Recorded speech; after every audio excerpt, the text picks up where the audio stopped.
So I've been thinking about turning points and thinking of so many different kinds of turning points. One kind that comes to mind is the people who took a chance on me when I didn't seem like a very safe bet.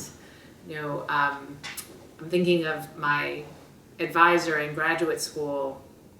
I was really struggling in graduate school. I didn't know what I wanted to study, and I didn't really know what I was doing. It was really challenging.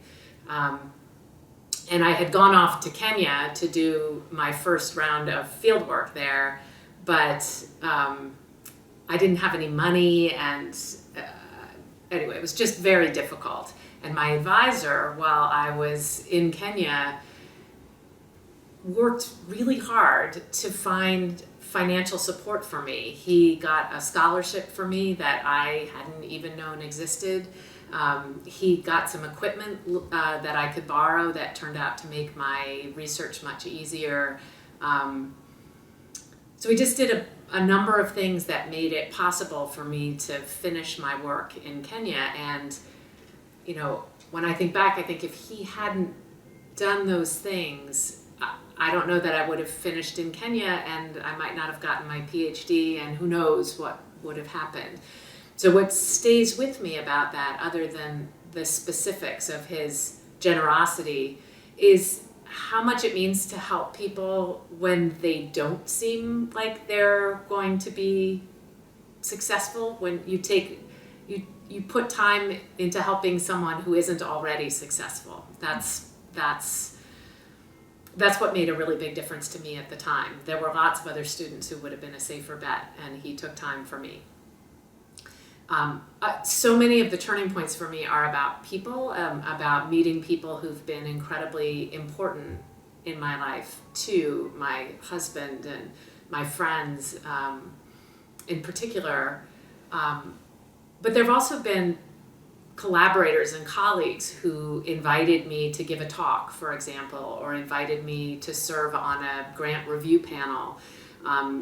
Small things perhaps from their point of view, but again, they were chances that they took on me before there was any reason to think that I would be a good person to give a talk or be on the panel. So those are the people, I think, those are the turning points where people's reaching out to me and including me made a huge difference for me going forward. They took risks by giving me a chance. And there are also some turning points for me around being a scientist, because I didn't expect to be a scientist. Even when I went to graduate school, I didn't expect to be a practicing scientist. I wanted to get my PhD and then go back to teaching high school, because I had taught high school for a while before. And there was a moment when I got back from Kenya and I was analyzing my data from this giant experiment that I'd been running for a year. I didn't even really know how to look at the data. But when I finally figured it out and saw the data, it was electrifying. I realized that I had answered a question that no one had ever asked or been able to answer before. And that sort of electricity that I felt made me realize that maybe science was something I should do more of. I had a discovery about how much I love discovering things.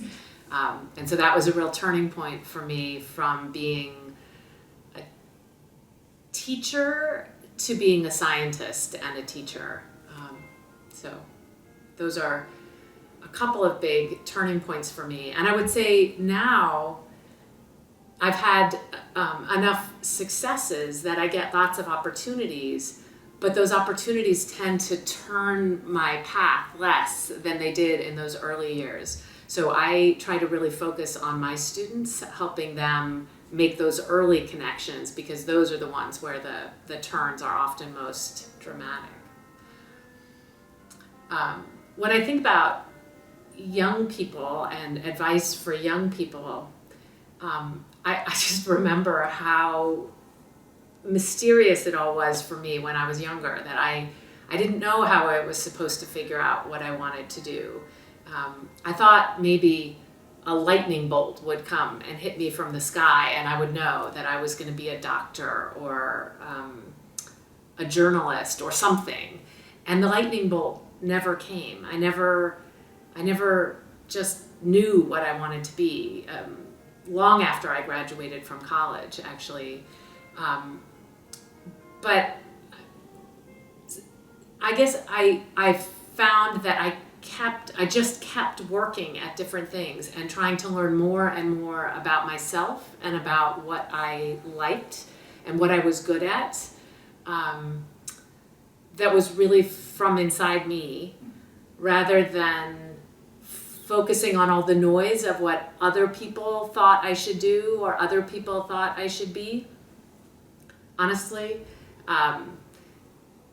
hearing my own voice has taken me a lot longer than it takes most people, I think. It took me decades to be able to hear myself through the noise because I was so worried about doing what was expected of me or being good at something.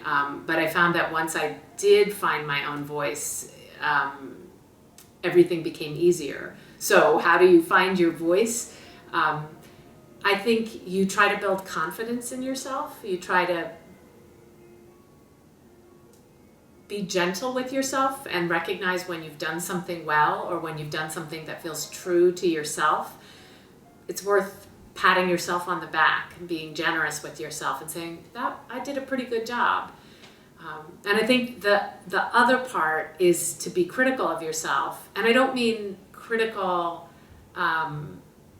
in that you're trying to be mean to yourself, but reflective. What have you done that you'd like to change, and then how can you change it so that mistakes don't become paralyzing, they become fuel for the changes that you want to make going forward. That's become easier for me as I've gotten older. I think I found it very difficult when I was young. But I would encourage young people to recognize when they've done something well and recognize fundamentally that mistakes are just places. It's just a tool that you can use to grow further. If you don't like the way something went, then figure out how you could have done it differently so that when you're in that situation again, you can use that reflection actively. I do that still all the time, and it gets easier with practice.